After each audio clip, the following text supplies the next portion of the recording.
High everyone, welcome to my channel study with Annie.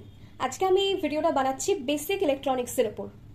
যারা নতুন এই ইলেকট্রনিক্স ডিপার্টমেন্টে ভর্তি হয়েছো বা মিশন নেবে বলে মনে করছো, তার সম্পর্কে একটা বেসিক আইডিয়া নিতে চাও, তো তাদের জন্য ইলেকট্রনিক্স সম্পর্কে আজকে আমি কিছু কথা বলবো।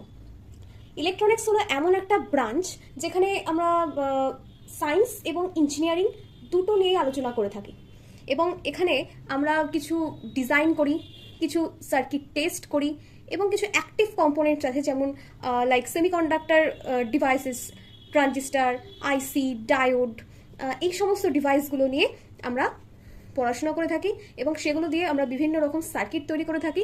এছাড়া বিভিন্ন রকম সিগন্যালকে আমরা এনহ্যান্সমেন্ট করে থাকি। তো এই সমস্ত টপিক নিয়েই হচ্ছে ইলেকট্রনিক্স ইঞ্জিনিয়ারিং। এই ইলেকট্রনিক্সের মধ্যে আবার কিছু ভাগ রয়েছে, যেমন যে সমস্ত সার্কিট আমাদের শুধুমাত্র কন্টিনিউয়াস সিগন্যাল নিয়ে কাজ করে, লাইক ভোল্টেজ এবং কারেন্ট টাইমের রেসপেক্টে ভ্যারি করে, কন্টিনিউয়াস সিগন্যাল নিয়ে যে সমস্ত সার্কিট কাজ করে তারা হচ্ছে অ্যানালগ ইলেকট্রনিক্সের মধ্যে পড়ে। নেক্সট, এবার হয়তো কিছু সিস্টেম তারা এই কন্টিনিউয়াস সিগন্যাল নিয়ে কাজ করতে পারে না। এই যেমন আমাদের কম্পিউটার কিন্তু কন্টিনিউয়াস সিগন্যাল বোঝে না, ও শুধু 0 আর 1ই বোঝে। তো কম্পিউটারের সাথে কম্পিউটার হলো একটা ডিজিটাল সিস্টেম।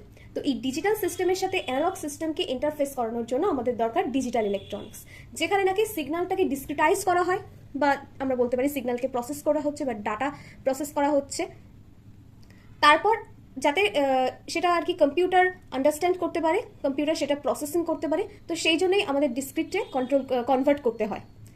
তো এই সমস্ত সিস্টেমগুলো পড়ছে ডিজিটাল ইলেকট্রনিক্সের মধ্যে। তার মধ্যে আছে যেমন কিছু লজিক গেটস আছে, মাইক্রো প্রসেসর আছে, মাইক্রো কন্ট্রোলার আছে। এরপর আসছে এমবেডেড সিস্টেম। এমবেডেড সিস্টেম হচ্ছে হার্ডওয়্যার আর সফটওয়্যারের কম্বাইন, এরা পারফর্ম করে যে কোনো একটা ডেডিকেটেড টাস্ক। নেক্সট হচ্ছে সিগন্যাল প্রসেসিং হচ্ছে এখানে বিভিন্ন রকম সিগন্যালকে অ্যানালাইজ করা হয়, মডিফাই করা হয়, ম্যানিপুলেটস করা হয় অ্যানালগ এবং ডিজিটাল সিগন্যালকে, যেমন হতে পারে অডিও সিগন্যাল, ভিডিও সিগন্যাল, এই সমস্তগুলো। Next, telecommunication involves the design and management of long distance data and voice transmission network including wireless and satellite system. মানে হলো আমরা যদি খুব লং ডিস্টেন্সে ডাটা ট্রাভেল করাতে চাই, আমাদের সেন্ড করার দরকার পড়ে, যেমন মোবাইল কমিউনিকেশন হতে পারে, স্যাটেলাইট কমিউনিকেশন হয়। তো এই সমস্ত কমিউনিকেশন রিলেটেড সেখানে সিগন্যালটা কিভাবে সেন্ড করা হচ্ছে, সেটা করার জন্য আমাদের কি কি ইনস্ট্রুমেন্ট দরকার হয়, কি কি সার্কিটের দরকার হয়, সেই সমস্ত প্রসেস এবং তার যে একটা ফ্লো চার্ট হতে পারে, তো সেটা নিয়ে আমরা কাজ করি টেলিকমিউনিকেশন সিস্টেমের। আর রয়েছে কন্ট্রোল সিস্টেম বেসিক্যালি ইন্ডাস্ট্রিতে যে সমস্ত ইনস্ট্রুমেন্টগুলো ইউজ হয়, তো সেগুলো এই কন্ট্রোল সিস্টেমের ওপর বেসড করে পারফর্ম করে।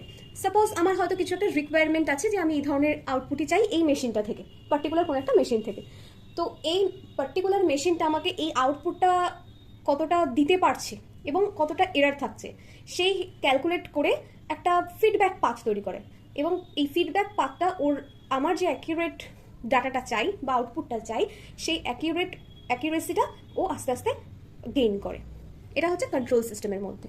নেক্সট এছাড়াও আছে power electronics, semiconductor physics and nano electronics. Semiconductor is too much very important একটা পার্টস অফ ইলেকট্রনিক্স, কারণ ম্যাক্সিমাম সমস্ত কম্পোনেন্ট ইলেকট্রনিক্সের সবই এই সেমিকন্ডাক্টর দিয়েই তৈরি হয়, যেমন ডায়োড, ট্রানজিস্টার, মসফেট, ফেট, হোয়াটএভার। তো তাই semiconductor physics is very important for electronics. Next, power electronics deals with converting and managing high level electrical power using electronic switching device. ওকে, এই হচ্ছে বেসিক আইডিয়া অ্যাবাউট ইলেকট্রনিক্স। এবার আমরা চলে আসবো একদম first part of the electronics, that is types of materials. How many types of materials? Materials are 3 types: conductor, insulator and semiconductor. আচ্ছা, conductor কাকে বলে? কন্ডাক্টর হলো এমন ম্যাটেরিয়ালগুলো যেগুলো নাকি খুব সহজেই যার মধ্যে দিয়ে কারেন্ট ফ্লো করতে পারে, তারাই হচ্ছে কন্ডাক্টর। ইনসুলেটর কারা? যারা কখনোই কোনোভাবেই কারেন্ট ফ্লো করাতে পারে না, বা যাদের মধ্যে দিয়ে কারেন্ট ফ্লো পসিবল না, তারা হচ্ছে ইনসুলেটর। ওকে, আচ্ছা, কারেন্ট ফ্লো কখনো কোনো ম্যাটেরিয়ালের মধ্যে দিয়ে কখন করবে না, যদি সেই ম্যাটেরিয়ালে ফ্রি ইলেকট্রন থাকে বা ফ্রি ইলেকট্রন জেনারেট হতে পারে, তাহলে সেই ম্যাটেরিয়ালের মধ্যে দিয়ে কারেন্ট ফ্লো করবে বা সেই ম্যাটেরিয়ালটা কারেন্ট কন্ডাকশন করতে পারবে। তো কন্ডাক্টর যে সমস্ত ম্যাটেরিয়ালগুলো, যেমন কপার, অ্যালুমিনিয়াম, সিলভার, গোল্ড, এই ধরনের ম্যাটেরিয়ালগুলোতে এই যে ভ্যালেন্স ব্যান্ড, এটাকে বলা হয় ব্যান্ড ডায়াগ্রাম। এই যে ভ্যালেন্স ব্যান্ড আর কন্ডাকশন ব্যান্ড, এই ভ্যালেন্স ব্যান্ড আর কন্ডাকশন ব্যান্ড অলমোস্ট ওভারল্যাপ করে আছে এবং খুব কাছাকাছি আছে। ভ্যালেন্স ব্যান্ড থেকে খুব সহজেই ফ্রি ইলেকট্রন এই কন্ডাকশন ব্যান্ডে রিচ করতে পারবে। তো তার ফলেই কন্ডাকশন করতে পারবে, কারেন্ট কন্ডাকশন করতে পারবে। তো এই ধরনের মেটেরিয়ালগুলোকে বলা হয় কন্ডাক্টর। কি কি বললাম?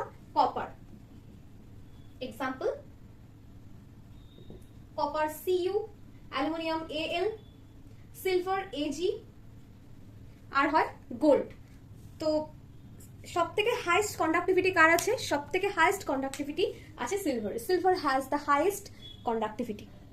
ওকে, আর আমাদের ইলেকট্রনিক্সে বিভিন্ন রকম ওয়্যার বা বিভিন্ন রকম কম্পোনেন্টসের যে লেগ বা পিসিবির যে কানেকশন পাথ, এগুলো তৈরি করা হয় সাধারণত কপার দিয়ে।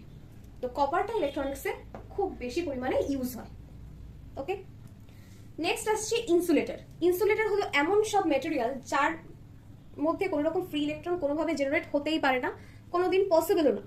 সেই ধরনের মেটেরিয়ালগুলোকে ইনসুলেটর বলে এবং যারা কারেন্ট কন্ডাকশন করতেই পারে না।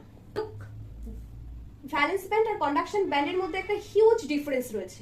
এই হিউজ ডিফারেন্স কখনোই ওভারকাম করতে পারে না। তো সেই জন্য কোনো ফ্রি ইলেকট্রনও জেনারেট হয় না, তাই এরা কারেন্ট কন্ডাকশনে অংশগ্রহণ করতে পারে না, তাই এরা insulator. For an example, rubber, mica, wood, plastic. Let's come to the semiconductor. Semiconductor means it is not a conductor but not a insulator. মানে এই কন্ডাক্টরও নয় আবার ইনসুলেটরও নয়। তার মানেটা কি?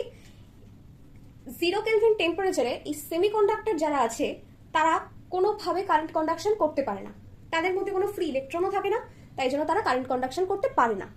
তাই তখন এরা কমপ্লিটলি ইনসুলেটর হিসেবে কাজ করে।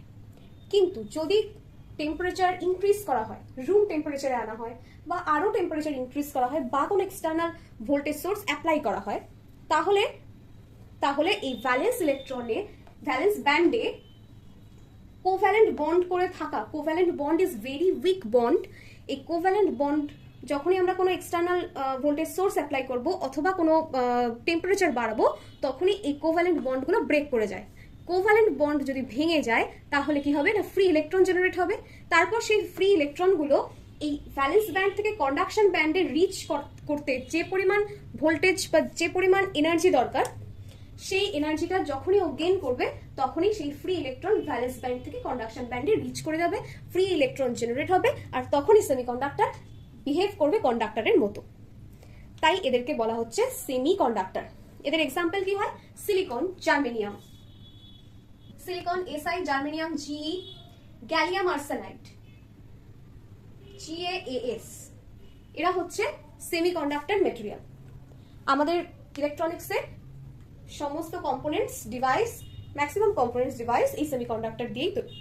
লুক, কন্ডাক্টরের ক্ষেত্রে valence band conduction band overlap অবস্থায় রয়েছে। ইনসুলেটরের ক্ষেত্রে ভ্যালেন্স ব্যান্ড কন্ডাকশনের ব্যান্ডের মধ্যে অনেকটা ডিফারেন্স রয়েছে, যেটা আমরা রিচ করতে পারছে না তাই।